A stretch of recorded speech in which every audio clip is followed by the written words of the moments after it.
paz do Senhor, Juventude de Cristo! Fique ligado, está começando Conectados na Lição. Muito bem, estamos de volta com mais um Conectados na Lição. Sejam todos muito bem-vindos. Estamos recebendo aqui em nossos estúdios a representante da Juventude de Cristo, Diaconisa Laiane Carvalho. Seja muito bem-vinda. E a lição de número 12 traz por título Jesus presente na história. E eu já quero dar boas-vindas ao nosso comentarista da lição, pastor César Rosa de Mello, diretamente de Brasília. Alô, pastor, seja muito bem-vindo ao Conectados na Lição. E a pergunta, pastor, é a seguinte: como conciliar a perseguição da igreja com o senhorio de Cristo? A paz do Senhor, Tianinha, a paz do Senhor, nação madureira, o senhorio de Cristo e a perseguição na história. Queridos, Jesus presente na história, principalmente na história da sua igreja. Mas quem sabe você pode estar se perguntando, se ele é Senhor, por que a igreja é perseguida? Queridos, em primeiro lugar, nós perceberemos que o maior avanço da igreja se deu por causa da perseguição. Então existe um teor pedagógico na perseguição. Tem até um trocadilho que vai dizer que quando a igreja não faz missões baseadas em Atos 1:8, ela vai fazer baseado em Atos 8:1. Então vamos explicar isso aí. Em Atos 1:8 vai dizer que a igreja receberia poder e através desse poder ela seria testemunha do Senhor Jesus em Jerusalém, Judéia, Samaria e aos confins da terra. Coisa que nós não vimos isso acontecer porque os discípulos se concentraram ali e estava muito bom aquela aglomeração de crentes. Porém, em Atos 8:1 começa a grande perseguição, onde o principal proponente foi Saulo, que a Bíblia diz que ele respirava perseguição. Ele entrava dentro das casas e pegava as pessoas, colocava na prisão, de modo que além da pressão psicológica, tinha também questões físicas, porque muitos deles eram levados para as prisões.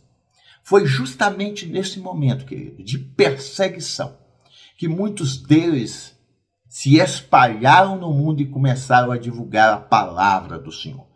Então ele, o Senhor Jesus, é o Deus que usa até mesmo a perseguição dos cristãos para que a sua igreja atinja lugares que de uma outra forma não seria alcançado. Através da perseguição ele mostra o seu poder, o poder do evangelho de resiliência. Porque os apóstolos daquela época preferiam morrer do que deixar de anunciar a palavra de Deus. Então a perseguição ela tem isso. O próprio apóstolo Paulo, quando converteu e os irmãos ficaram preocupados com a sua saúde, com a perseguição, Paulo vai dizer assim: irmãos, as perseguições têm contribuído para o maior avanço do evangelho do nosso Senhor Jesus Cristo. Um dos grandes pais da igreja vai deixar registrado que a semente, que o sangue dos mártires é a semente da igreja. Nós precisamos entender que apesar das dificuldades, apesar da resistência do inimigo, apesar das perseguições, o Senhor é o Senhor da sua igreja e ela segue triunfante, vai seguir vitoriosa até o dia que ela será tirada dessa terra arrebatada. Ok, pastor César, tem mais uma pergunta para o senhor. Qual a implicação da soberania de Deus na história da igreja? Queridos, sabemos que o nosso Deus é um Deus soberano. A expressão soberania mostra o seu poder sobre as coisas. Quando percebemos a história da igreja, nós vamos entender, quando falamos de soberania de Deus sobre a sua igreja, não é apenas o seu poder sobre a igreja, é o poder dele dentro da história da igreja. Nós temos bem que a igreja, de um modo geral, e aqui eu vou pegar no período histórico. No primeiro século, ela enfrentou grandes perseguições, algumas heresias. Depois vem o segundo e o terceiro século, com grandes perseguições. Mais para frente, terceiro, quarto século, quinto século, ela vai gozar de um prestígio onde o cristianismo será reconhecido como a religião oficial do Estado. A grosso modo, a gente até pensa que foi nesse período que a igreja pôde respirar.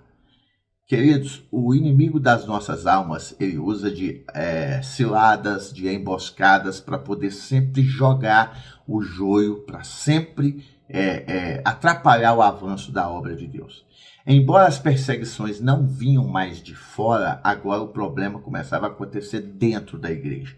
De que maneira? Algumas práticas ilícitas sendo colocadas na liturgia, outras questões, o domínio da política dentro da igreja, estabelecendo aquilo que antes era estabelecido por Deus, agora eram os homens que estavam ditando as ordens. E nós entendemos, queridos, o controle de Deus sobre a história da sua igreja.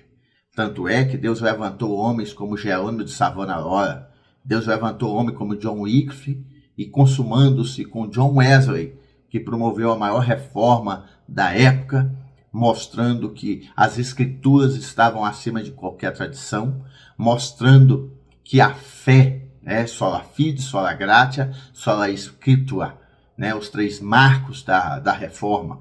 Então a gente precisa entender o controle de Deus sobre a história. Até mesmo nesse momento que estamos atravessando de grandes dificuldades, de influência do liberalismo teológico, de influência de grandes questões filosóficas dentro da igreja, uma apatia sendo ventada dentro da igreja, falsos profetas se emergindo e grandes heresias solapando a igreja, o nosso Senhor continua no controle da história. Sabe por quê, queridos? Porque é no meio de tantas coisas que acontecem, que a igreja do Senhor Jesus vai ser tirada. A gente frisa muito que a igreja será tirada de dentro da própria igreja. Então, que eu e você venhamos olhar para tudo isso e entender que Deus mantém o controle da história. Ele é o Senhor da sua igreja. A soberania de Deus está acima de todas as coisas. Jó vai dizer, eu sei que tudo pode e nenhum dos teus projetos podem ser impedidos. E o maior projeto de Deus, sabe qual é? Onde eu estiver, estejais vós também. O controle de Deus, ele veio salvar um povo seu, lavado, remido e de boas obras. E João, na sua visão apocalíptica, ele pôde ver homens de toda tribo, povo, língua e nação, milhares e milhares, cantando um cântico ao Cordeiro que nunca foi cantado. Então entenda, queridos, Deus é soberano sobre a história da sua igreja.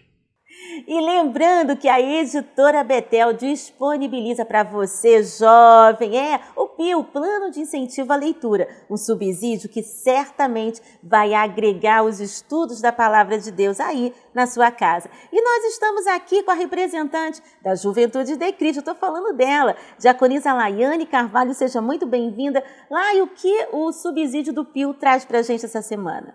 A paz do Senhor, Tianinha, a paz do Senhor, Pastor César, a paz do Senhor, Juventude de Cristo. Estamos em mais um Conectados na Lição. Gente, o PIL de hoje, o Programa de Incentivo à Leitura, traz por tema a influência de Jesus na história. Admiramos e amamos toda a trajetória de Jesus. Ele é tão lindo e precioso, temas, formas, jeitos que nos impressionam. Seus milagres, suas pregações, suas formas de agir, de aproximar, de curar, de libertar, é fascinante. Jesus influencia pessoas e, com certeza, transforma vidas. E assim como Jesus, precisamos também influenciar todos aqueles que estão ao nosso redor, pregando e anunciando sobre a sua palavra e manifestando o seu amor. Eu tenho certeza que devemos ser bons influenciadores para que o nome de Jesus seja glorificado. Precisamos, assim como o nosso mestre, caminharmos segundo as suas pegadas e sermos imagem e semelhança do nosso Criador. Precisamos influenciar para que Jesus continue sendo glorificado através das nossas vidas. Se você quiser saber um pouco mais sobre esse tema, acesse o nosso site da Editora Betel, www.editorabetel.com.br. Eu tenho certeza que o PIL de hoje, o Programa de Incentivo à Leitura, muito irá agregar e abençoar a sua vida. E Pastor César, a juventude quer saber de que maneira Deus interveio na história do homem. A paz do Senhor, diaconisa Laiane, esse Deus nosso é o Deus que intervém na história. A juventude quer saber de que maneira Deus interveio na história humana, na história do homem. Pois bem, primeiramente foi no Jardim do Éden, onde os nossos primeiros pais pecaram e fugiram da presença de Deus, ou pelo menos tentaram fugir. O certo é que a primeira vez Deus vai lá, atrás do homem, porque Deus sabia que o homem não tinha condições de voltar-se a ele sozinho. Então Deus vai atrás do homem e faz a primeira intervenção na história, uma intervenção para a restauração do homem, uma intervenção para mostrar ao homem que não é um erro que pode distanciar da presença de Deus, mas é o arrependimento sincero, pode trazer o homem de volta para a presença de Deus. Então, queridos, percebam bem, Deus interveio na história naquele exato momento. Mais para frente, nós vamos ver os homens na Torre de Babel. Olha só, as pessoas querendo fazer uma torre que tocasse ao céu. Novamente, Deus interveio na história de forma sobrenatural, onde ali Deus confundiu a língua de todos os homens e ali as pessoas foram espalhadas de acordo com o seu tronco linguístico.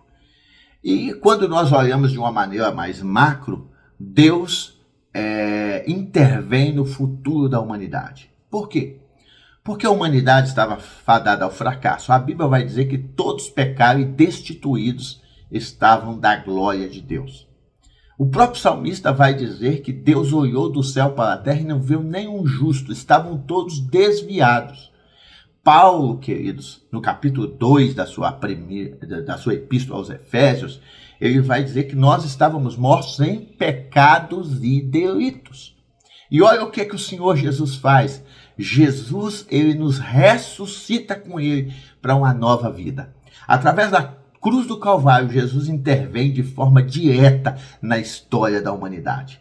Porque a humanidade que antes estava fadada ao fracasso, estava condenada ao juízo, agora através de Jesus Cristo, ela tem o privilégio de ir para o céu, tem o privilégio de viver uma vida santa, tem o privilégio de viver uma vida na presença do Senhor Jesus Cristo.